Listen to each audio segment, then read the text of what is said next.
যারা বিগত সরকারের ভুল নীতি এবং অন্যায় কর্মকাণ্ডের কারণে বাস্তুচ্যুত হয়ে শহরেও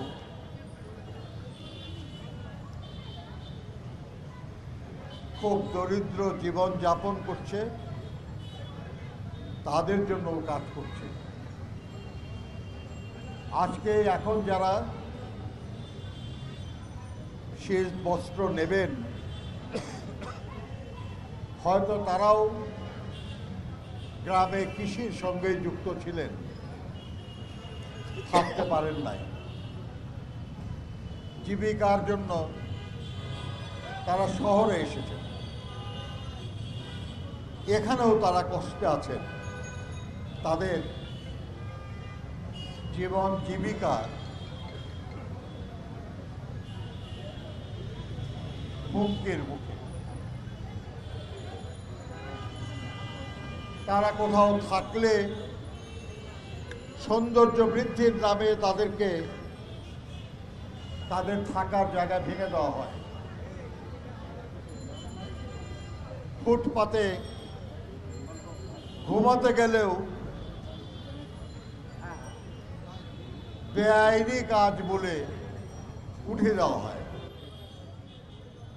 এই যে দুস্থ মানুষগুলি, সেই মানুষগুলির জন্য শহীদ রাষ্ট্রপতি জিয়াউর রহমান ভেবেছিলেন, দেশনেত্রী বেগম খালেদা জিয়া ভেবেছিলেন, এখন ভারপ্রাপ্ত চেয়ারম্যান জনাব তারেক রহমান ভাবেন। এবং ভাবেন বলেই তার নির্দেশে প্রতিষ্ঠা বার্ষিকীকে আনন্দ উৎসব না করে বিএনপি এবং তার অঙ্গ সংগঠনগুলি তাদের সেই অর্থ গরিব দুস্থ মানুষের জন্য ব্যয় করছে। আজকের এই অনুষ্ঠান তারই অংশ। আল্লাহর মেহেরবানিতে আমরা যারা একটু ভালো আছি, আমরা শীতের বস্ত্র পরে আছি। কিন্তু যারা এখন এই শীত বস্ত্র নেবেন, আপনারা বুঝতে পারবেন যে এরকম একটা বস্ত্রের অভাবে তারা কি কষ্টের জীবনযাপন করছে, নিজেরা এবং তাদের সন্তান সন্ততি। কতজনকে আপনি এটা দিতে পারবেন? এই দেশটাকে তো নিঃস্ব করে যাওয়া হয়েছে। আপনারা কয়েকদিন আগে দেখলেন যে বিগত সরকার বছরে 16,000 কোটি ডলার বিদেশে পাচার করেছে। আমার দেশের গরিব শ্রমিকরা মধ্যপ্রাচ্যের মরুভূমিতে কাজ করে কিংবা মালয়েশিয়ার জঙ্গলে কাজ করে যে বৈদেশিক মুদ্রা পাঠায়, সেই বৈদেশিক মুদ্রা জনগণের কল্যাণে না লাগিয়ে বিদেশে পাচার করা হয়েছে। চুরি করা তো অন্যায়, দুর্নীতি অন্যায়, কিন্তু এরা সেই অন্যায়ের পাশাপাশি এই টাকা বাইরে পাঠানোর অন্যায়ও করেছে। দেশের মানুষের কোনো কাজে আসে নাই। যদি আসতো, যদি দুর্নীতি অনাচারটা কম হতো, তাহলে আমার এত ভাই বোন, এত মা, এত সন্তানরা এত কষ্ট করতো না। বন্ধুরা আমার, আল্লাহর অসীম মেহেরবানিতে আমরা বিএনপি অঙ্গ দলগুলি 16 বছর ধরে অব্যাহত লড়াই করেছি এই স্বৈরাচার, এই ফ্যাসিবাদের বিরুদ্ধে। আমাদের 700-র বেশি নেতাকর্মী গুম হয়েছে, 1000-এরও বেশি নেতাকর্মী খুন হয়েছে, লক্ষ লক্ষ নেতাকর্মীর বিরুদ্ধে হাজার হাজার মিথ্যা গায়েবী মামলা দিয়ে তাদেরকে নির্যাতন করা হয়েছে। কিন্তু আমরা থামি নাই, থামে থাকি নাই, এবং সেই লড়াইয়ের পথ ধরে গত জুলাই আগস্টে যে ছাত্র জনতার অভ্যুত্থান হয়েছে, তার মাধ্যমে বিশাল ক্ষমতাবান বলে দাবিদার মানুষকে যারা প্রতিনিয়ত ভয় দেখাত, অত্যাচার নিপীড়ন করত, জুলুম করত, একজন রাজনৈতিক নেতা থেকে শুরু করে একটা ফুটপাতের হকার পর্যন্ত যাদের হাত থেকে মুক্তি পায় নাই, তারা আজ পালিয়ে গেছে।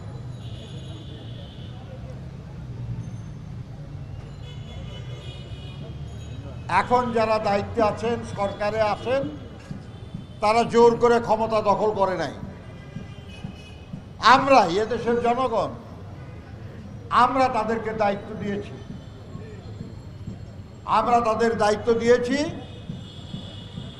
যে তারা দেশটাকে সুন্দরভাবে পরিচালনা করবেন এবং আগের মতো বিনা ভোটে না, রাতের ভোটে না, দামি ভোটে না, জনগণের ভোটে একটা সরকার নির্বাচনের ব্যবস্থা করবেন। এবং যারা দায়িত্ব পাবেন, জনগণ যাদেরকে ভোট দেবে, তারা জনগণের জন্য কাজ করবেন। দেশ থেকে দুর্নীতি, অনাচার উচ্ছেদ করবেন। এই গরিব মানুষদেরকে সাহায্য করবেন, সহযোগিতা করবেন, যাতে তারা নিজের পায়ে দাঁড়াতে পারে, কারো কাছে যেন হাত পাততে না হয়, শীতের কাপড়ের জন্য যেন শীতের মধ্যে এসে দাঁড়িয়ে থাকতে না হয়। সেই জন্য পরিবর্তন দরকার ছিল। আল্লাহর মেহেরবানি, সেই পরিবর্তনের সূচনা হয়েছে। আমরা আশা করব শিগগিরই এই পরিবর্তন সম্পূর্ণ হবে।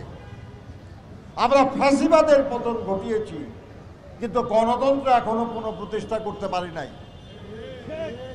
এই গণতন্ত্র পুনঃপ্রতিষ্ঠা হবে একটা অবাধ, সুষ্ঠু, নিরপেক্ষ নির্বাচনের মধ্যে দিয়ে। তার কিছু প্রস্তুতি আছে, সেই প্রস্তুতি চলছে।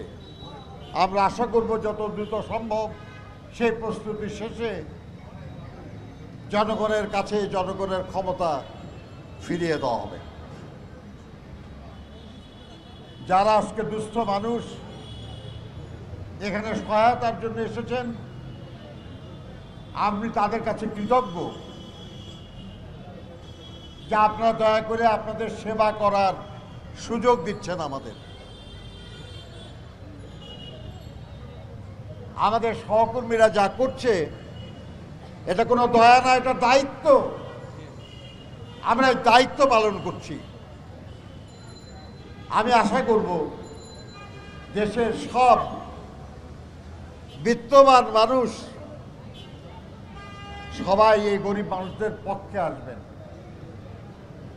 যার একটা কম্বল বা একটা শীত বস্ত্র দেওয়া সম্ভব, তিনি একটাই দিন একজন মানুষের হলেও উপকার করুন।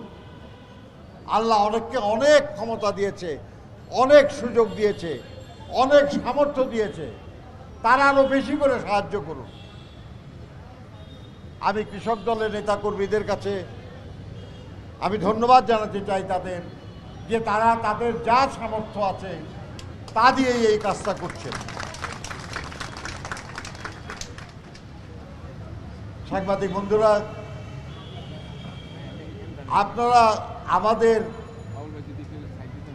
দানের পরিমাণ না, আমাদের আন্তরিকতা অনুভব করুন। আর এই আন্তরিকতাটা আপনারা ছড়িয়ে দিন সারা দেশে। অনেক মানুষ অনেক কষ্টে আছে, যেন সারা দেশের মানুষ তাদের পক্ষে দাঁড়ায়। আপনাদেরকে অনেক ধন্যবাদ। আল্লাহ হাফেজ।